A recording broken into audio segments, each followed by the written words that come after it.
Now, we begin things tonight at Seoul's National Assembly, where lawmakers are carrying out their inquiry of ex-presidential office aides and medical experts as part of a wider probe into a massive corruption scandal involving President Park Geun-hye, who has temporarily been stripped of presidential duties following Parliament's impeachment last week. Today, lawmakers are zooming in on a possible negligence of duty as president on a particular day 2.5 years ago. Why dig all the way back? Why that day?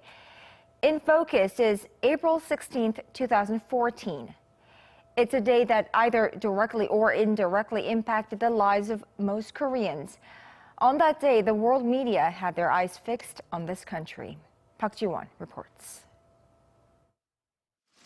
The witnesses at Wednesday's hearing were called in to testify on allegations that the president was receiving injections for beauty treatments when the Sewol-ho ferry was sinking.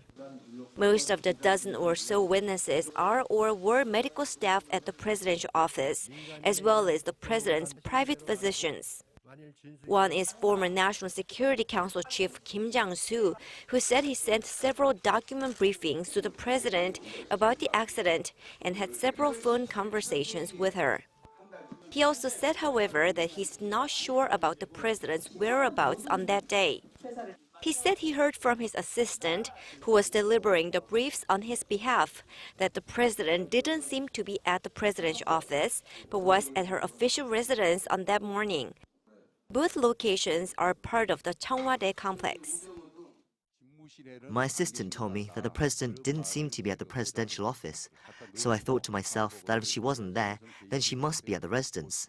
After that, I sent the subsequent briefings to the residents.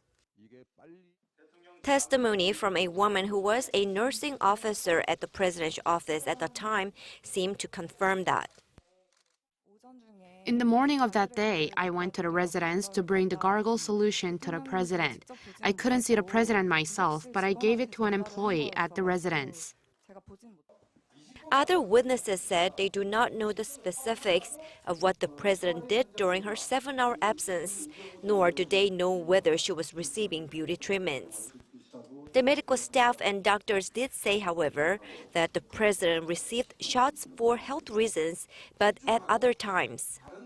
Lawmakers also scrutinized the allegations that the president's confidant, Choi Soon-sil, introduced her favorite plastic surgeons and doctors to the president, some of whom were given special favors from the government. Some of the doctors admitted that they were introduced to the president through Choi, but denied getting favors from the presidential office.